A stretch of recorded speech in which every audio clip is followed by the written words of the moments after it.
राजनगर से बता देते हैं, बीजेपी के सुजीत कुमार 17,787 वोटों से आगे चल रहे हैं। मनेर से आरजेडी उम्मीदवार आगे चल रहे हैं। भाई वीरेंद्र 5,000 वोटों से आगे चल रहे हैं। तो वहीं बिस्फी से बीजेपी के हरिभूषण ठाकुर 2,397 वोटों से आगे चल रहे हैं। बात अलीनगर की करें तो अलीनगर से बीजेपी का स्टार चेहरा मैथिली ठाकुर जो कि 4,113 वोटों से आगे चल रही हैं। लखीसराय से अगर बात करें तो बीजेपी के विजय कुमार सिन्हा जो कि आगे हैं और गौरा बोराम से बीजेपी के सुजीत सिंह ने बढ़त बनाई हुई है। सिवान की बात करें तो रघुनाथपुर सीट से ओसामा साहब जो कि फिलहाल पीछे चल रहे हैं।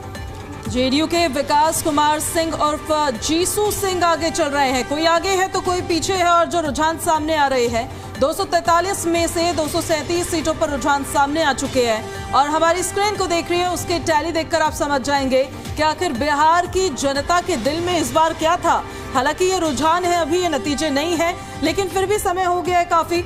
11 बज चुके हैं। 190 सीटों पर एनडीए की बढ़त है। इंडिया गठबंधन की 43 सीटों पर बढ़त है और अदर्स की 4 सीटों पर बढ़त है। नीचे नजर डालेंगे आप तो आपको नजर आएगा जनसुराज पार्टी के कैंडिडेट्स पहले दीपिका आगे जरूर चल रहे थे, लेकिन अब वो भी पीछे हो गए हैं। और अदर्स में जब हम नजर डाल रहे हैं तो फिर जो निर्दलीय चुनाव लड़ रहे हैं 4 ऐसे प्रत्याशी AIMIM के और निर्दलीय प्रत्याशी फिलहाल आगे बढ़ते नजर आ रहे हैं। एनडीए में देखिए जेडीयू ने इस बार कमाल कर डाला है। पिछली बार के मुताबिक इस बार तो बहुत ही अनएक्सपेक्टेड रिजल्ट इन्होंने दिया है। बिल्कुल पूजा, और पिछली बार 2024 के जो नंबर्स थे उसके लिहाज से तमाम हमने राजनीतिक दिग्गजों को कहते हुए सुना था कि इस बार जेडीयू का जो नंबर गेम है वो पिछले बार के मुकाबले बढ़त नहीं बना।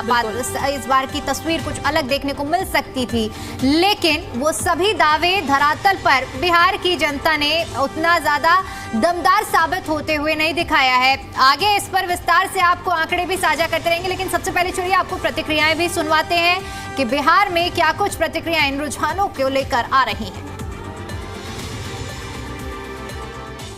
लोकतंत्र के महापर्व का आज सबसे ऐतिहासिक महत्वपूर्ण दिन है और सभी लोग इस महापर्व के उत्सव में सम्मिलित हो रहे हैं। और इस महापर्व का आज जो परिणाम आएगा वो बिहार के लिए ही नहीं देश के लिए बड़ा शुभ होगा। और 21वीं सदी के भारत की मजबूत नींव बनाने में डबल इंजन की सरकार प्रधानमंत्री मुख्यमंत्री जी के द्वारा जो तैयार किया गया है, हर बिहारी गौरवान्वित होगा और वो विकसित बिहार का मजबूत इमारत खड़ा होगा। अब मुझे पूरा है विश्वास हम होंगे कामयाब। जीत निश्चित है महागठबंधन की। आज डबल इंजन की नीतीश सरकार की विदाई है और तेजस्वी सरकार बिहार की जनता ने लाई है। इसलिए चाहे अनुमान जो भी लगाया गया हो, परिणाम हमारे पक्ष में होंगे। ये मुझे पूरा भरोसा विश्वास है। बिहार आज जीतेगा। बिहार की जीत होगी। बिहार की तकदीर और तस्वीर को बदलने के लिए, बिहार के भविष्य को बनाने के लिए बिहार की जनता ने अपना आशीर्वाद श्री तेजस्वी यादव जी को महागठबंधन को दिया। पूरी तैयारी है। पार्टी की ओर से भी, इलेक्शन कमीशन की भी अच्छी तैयारी है। इस बार जो चुनाव हुआ है कहीं फिर से मतदान करने की आवश्यकता नहीं पड़ी। जाकर पूरे राज्य में उत्साह के माहौल में मतदाताओं ने अपने अधिकार का प्रयोग किया है। अब थोड़े ही देर में गिनती प्रारंभ होगी जाकर के, और रिजल्ट तो पहले ही आ चुका है। विधिवत आ जाएगा। जो चैनलों ने सर्वे किया था सच्चाई थी, लेकिन विधिवत तरीके से हर चरण के गणना के दौर में सामने बातें आ जाएगी जाकर के। हमारा मानना है पूरे बिहार में सभी सीटों पर एनडीए गठबंधन आगे चलेगा जाकर के, और हम निश्चित तौर पर आश्वस्त हैं कि बिहार में एनडीए सरकार फिर बनने जा रही है। बीजेपी बगैर चोरी किए, बगैर धन कुबेर के, बगैर झूठ बोले सरकार कभी नहीं बना सकती। बीजेपी ने तो प्रयास किया ही कि नीतीश की सरकार ना हो, बीजेपी की सरकार हो, तो बीजेपी तो देखिएगा कहाँ जाएंगे। और अगले बार तो महागठबंधन की सरकार ने सभी एग्जिट पोल बनाया था, 9 सीट से हमको हरा दिया गया। हरियाणा में क्या हुआ था? आप लोग तो इस बार 300 पार सभी चैनल से लेकर के सभी ने कर दिया था विदेश में। बीजेपी कहती थी 400 पार, टीवी बोल रहा था कि 300 पार। क्या हुआ भैया? क्या हुआ आज तक? चाणक्य का एक बार के बाद क्या हुआ भैया? ये माध्यम है चोरी करने का। आप ये समझो, एग्जिट पोल के बहाने आप चोरी करते हो। तो पूजा, सुना आपने। देखिए, इस तरह से हम प्रतिक्रियाएं भी सुनवा रहे थे। महागठबंधन जहां जीत का दावा कर रहा है, पप्पू यादव ने तो एग्जिट पोल को पूरी तरह से नकारते हुए अभी भी ये आस जताई है कि ये जो एग्जिट पोल है, चाहे रुझान है, ये बदलाव की दिशा में और अभी ये गलत साबित हो सकते हैं। और भी विस्तार से आपका जितना भी इंटरव्यूज है वो भी देख सकते हैं कि जिस तरीके से जनता और हमारे यशस्वी प्रधानमंत्री श्री नरेंद्र मोदी जी, माननीय मुख्यमंत्री श्री नीतीश कुमार जी, पार्टी के राष्ट्रीय अध्यक्ष श्री चिराग पासवान जी के प्रति जनता की लोकप्रियता थी, ये डेफिनेट था कि एनडीए पूर्ण बहुमत की सरकार बनाने वाली है, क्योंकि बिहार की जनता को एक सुखी समृद्ध बिहार चाहिए और बिहार की जनता को ये याद है कि जो सशक्त बिहार, विकसित बिहार, आत्मनिर्भर बिहार का जो रास्ता है वो किसने साफ किया है बिहार में, और आगे लेकर के किसमें वो क्षमता है जो यहां तक बिहार को लेके आए हैं, यहां से और आगे ले जाने का बिहार का क्षमता किसके पास है। तो ये कहीं ना कहीं एक क्लियर मैंडेट है कि बिहार की जनता ने विकास पुरुष नीतीश कुमार जी को पुनः एक बार फिर से अपना मुख्यमंत्री चुना है। और ये लोकतंत्र है, यहाँ पे जो भी होता है जनता के जनादेश से होता है। जनता का जो जनादेश आया है उससे ये तो साफ है कि हम लोग विकास की राजनीति को ही आगे लेके जाएंगे और विकसित बिहार, आत्मनिर्भर बिहार के लिए अपना कर्म जो है वो करते रहेंगे। कल भी नेता ने प्रेस कॉन्फ्रेंस, एक तो जो महिलाओं को 10,000 रुपये दिए गए, प्रीमा फेसे मैं कह सकता हूँ प्रथम दृष्टिया तो मुझे लगता है 10,000 रुपये दिए गए। वो चुनाव कैंपेन चल रहा तब भी बांटे जा रहे थे, ऐसा कभी होता नहीं है। कैंपेन चल रहा है, पोलिंग होने के एक दिन पहले से पैसे जा रहे खाते में उनके। और राजस्थान में देखिए आप, राजस्थान में हम टेलीफोन बांट रहे थे, मोबाइल फोन बांट रहे थे। जिस दिन आचार संहिता लागू हुई उसी वक्त मोबाइल फोन बटना बंद, बल्कि जो पेंशन थी बुजुर्गों की, विधवाओं की, निस्सज्जनों की, बंद, बांट नहीं सकते आप। और बिहार में सब बढ़ रहे थे, पेंशन बढ़ रही थी, पैसा बढ़ रहा था। 10,000 रुपये बिहार जैसे प्रदेश में महिलाओं को मिल जाए तो आप सोच सकते क्या हो सकता है। एक तो वो फैक्टर भी था, और उसी में आता फिर इलेक्शन कमीशन मूक दर्शक बना रहा। उसने क्यों नहीं रोका? 10,000 रुपये बट रहे थे, चुनाव चलते हुए इलेक्शन कमीशन रोकना चाहिए था, उसको रोका ही नहीं उन्होंने। रास्ता में रोक दिया, मोबाइल फोन बट रहे थे रोक दिया, पेंशन रोक दी, वहाँ कुछ नहीं कर रहे थे।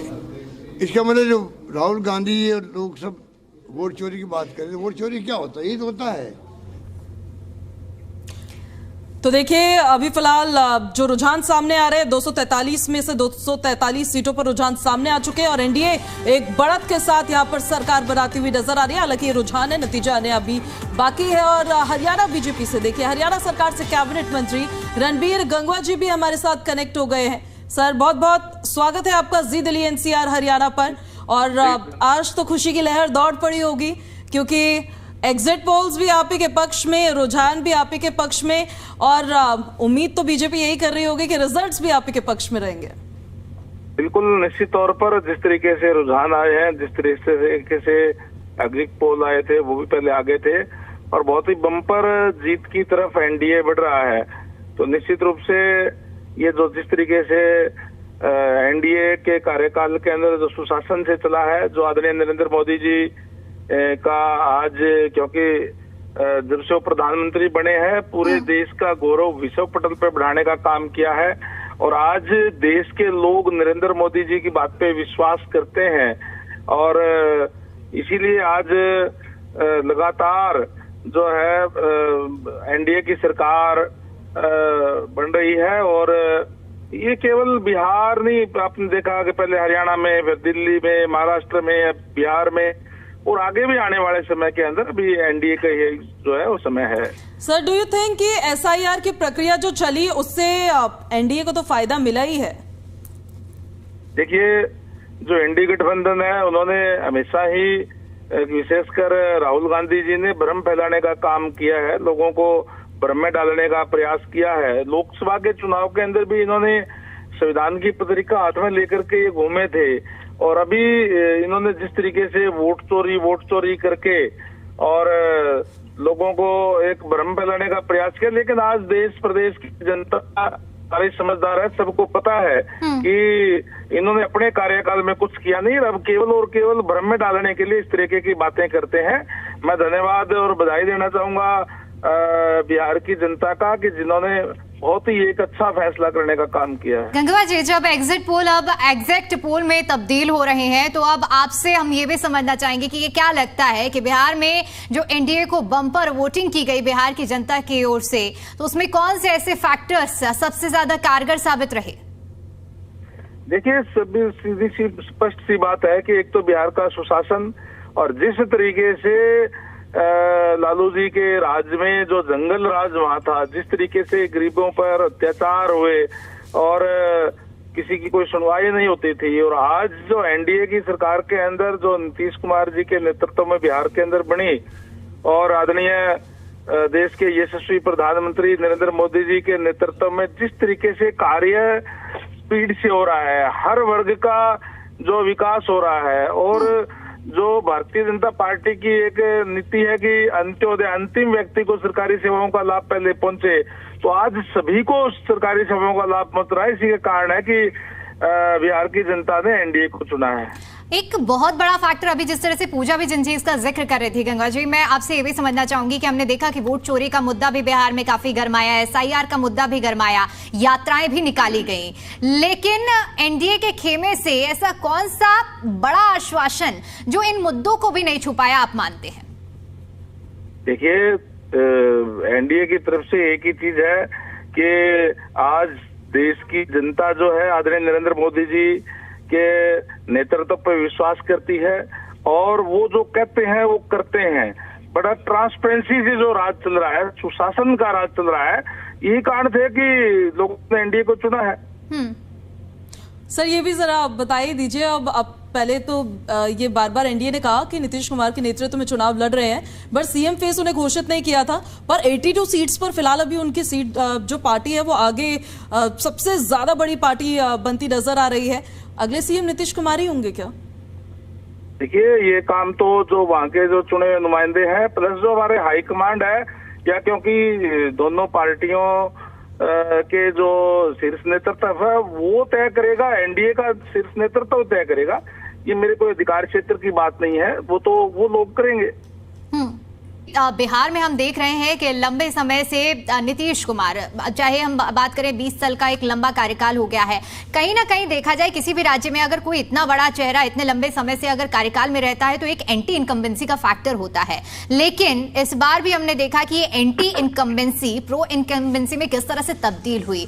तो क्या ऐसा आप लोगों की ओर से मूल मंत्र निकाला गया? क्योंकि हमने देखा कि प्रोजेक्ट, अभी पूजा भी जिस चीज का जिक्र कर रही थी कि प्रोजेक्ट तो सीएम के तौर पर नीतीश कुमार ही है अभी बिहार में। देखिए, अगर ये आपको दिखाता है कि प्रजातंत्र के अंदर आप लोगों की अपेक्षाओं पे खरा उतर, जिस तरीके से जो एनडीए गठबंधन के लोग कोई इस टाइप की बात करते हैं कि वोट चोरी हो गए और हो गए, जो कैसो परे कोई बात करते हैं, हकीकत से परे की अगर कोई बात करते हैं तो प्रजातंत्र के अंदर लोग उसको नकारने का काम करते हैं। और बिल्कुल सर, और बहुत शुक्रिया सर आपका, आप जुड़े हमारे साथ, और बहुत बहुत बधाई आप लोगों को। अभी जो रुझान है वो आप ही के पक्ष में नजर आ रहे हैं। तो फिलहाल देखिए, लगातार जो रुझान सामने आ रहे हैं, जो आंकड़े सामने आ रहे हैं, आप तक पहुंचा रहे हैं। पटना से हमारे सहयोगी प्रशांत झा भी हमारे साथ कनेक्ट हो रहे हैं। सीधे प्रशांत का ही अब हम रुख कर लेते हैं। प्रशांत, आपके साथ कुछ लोग भी अभी मौजूद हैं, जरा वहाँ का माहौल दिखा दीजिए और अपडेट दे दीजिए, वहाँ से क्या है चल रहा है अभी वहाँ। देखिए, बिल्कुल, मैं आपको पहले यहाँ का माहौल भी दिखा देता हूँ। ये काउंटिंग सेंटर है, और देखिए हमारे साथ जो पटना का कुम्हरार विधानसभा सीट है, जहाँ से लगातार सुशील मोदी जीतते रहे, उसके बाद अरुण सिन्हा जीते, लेकिन आज संजय गुप्ता को वहां से टिकट मिला है और संजय गुप्ता अभी लीड कर रहे हैं। हम सीधे संजय से ही बात करते हैं कि संजय गुप्ता, ये बताइए जीत का श्रेय किसको दे रहे हैं? मैं इस जीत का श्रेय अपने विधानसभा के वो सभी मतदाता, हमारे अभिभावकगण, हमारे मित्रों साथियों को जो शुरू से विकास पसंद है, वो विकास चाहते हैं। जहां एक तरफ आप 90 से 2005 तक सुशील मोदी जी ने वो जंगल राज और आतंक राज के खिलाफ संघर्ष किया उस क्षेत्र में, और वहीं 2005 से जब वो डिप्टी सीएम और सीएम नीतीश कुमार जी बने तो एक पटना को आज स्मार्ट सिटी की ओर बढ़ाए और पूरा आदर्श कुम्हरार कैसे स्थापित हो, इसमें एनडीए सरकार लगी हुई है। और बिहार की जनता भी आज जो नरेंद्र मोदी जी और नीतीश कुमार जी की विकास की सरकार है, उसको अपना पूरा अपार समर्थन दिया है। मैं सभी मतदाताओं को बधाई, धन्यवाद, शुभकामना देते हैं कि आपने विकसित बिहार का जो संकल्प लिया है उसी ओर हम लोग आगे बढ़ रहे हैं। दूसरी तरफ जनता यह भी देखी है कि जहां आतंक राज और जंगल राज था, जो आरजेडी के नेता तो कह रहे हैं कि अगर ठीक से रिजल्ट नहीं हुआ तो यहाँ पर नेपाल की हालत कर देंगे। ये तो पता था बिहार की जनता को कि ये नेपाल की हालत करने वाले लोग हैं, तो पहले ही इनको अपना मत दे करके इनकी अफवाहों को विराम लगा चुके हैं। इनको और अभी नीचे तक जाना है, विपक्ष में कैसे बैठेंगे इसकी चिंता इन लोगों को करनी है। ये नेपाल यहाँ बनने वाला नहीं है, बिहार बिहार है, पूरे देश को दिशा देने वाला बिहार है, यहाँ कुछ किसी का दाल गलने वाला। इस बार एनडीए का जो ये लहर है, इस लहर के पीछे अब क्या वजह मानते हैं? विकास से जो नरेंद्र मोदी जी और फिर से कह रहे हैं, जो नीतीश कुमार जी के डबल इंजन की सरकार में बिहार का विकास हुआ है, हर वर्गों का विकास हुआ है, कोई जाति धर्म नहीं देखा गया है और सब ने मिल करके पूरी तरीके से यह समर्थन दिया है। पुनः सबको बहुत बहुत बधाई और शुभकामनाएं। लेकिन जो कुम्हरार क्षेत्र है, आप वो तो पटना शहर है, मुख्य शहर का सीट है, और उस सीट को संभालने के लिए क्या योजनाएं हैं आपकी? ये हम लोग शुरू से विकास को लेकर के वहाँ काम करते आए हैं और जो बचे हुए काम है सरदेश सुशील मोदी जी, अरुण सिन्हा जी का, उसको लेकर के हम सब लोग आगे बढ़ेंगे और एक आदर्श कुम्हरार कैसे बने, मेट्रोपॉलिटन शहर जो हमारा मुंबई है, दिल्ली है, कुछ चीज़ें वहाँ से ला करके यहाँ ऐड कैसे करें। चूँकि हम लोग अभी मेट्रो भी यहाँ शुरू किए हैं तो कुम्हरार से ही हैं, कई काम हुए हैं और जो बचे हुए हैं उसको भी हम लोग करेंगे। एक साधारण कार्यकर्ता को पार्टी ने कुम्हरार से लड़ाया है और वो साधारण कार्यकर्ता पार्टी के विश्वास पे भी खड़ा उतरेगा और कुम्हरार की जनता के विश्वास पे भी खड़ा उतरेगा। ये संजय गुप्ता हैं और आपने देखा कि बिल्कुल यंग चैप जिसको इस बार कुम्हरार से मौका दिया गया है, ये वही कुम्हरार है जहां से पटना का मेट्रो शुरू किया गया है और विकास की जो रेखा बिहार सरकार ने खींची है उसको अब संजय गुप्ता आगे बढ़ाएंगे। हमारे साथ संजय ही थे अभी। बिल्कुल प्रशांत, जिस तरह से आपने बातचीत की है और अभी एक ब्रेक भी दे देते हैं क्योंकि 16,000 से ज्यादा वोटों से इन्होंने बढ़त भी बनाई हुई है, तो लगभग जो स्थिति है वो साफ और स्पष्ट पूजा नजर भी आ रही है। ऐसे में आगे का रोड मैप पर भी बात कर लीजिए जरा प्रशांत कि क्या कुछ मन बनाया है 5 साल जनता की सेवा करने के लिए इन्होंने? बिल्कुल बिल्कुल बिल्कुल।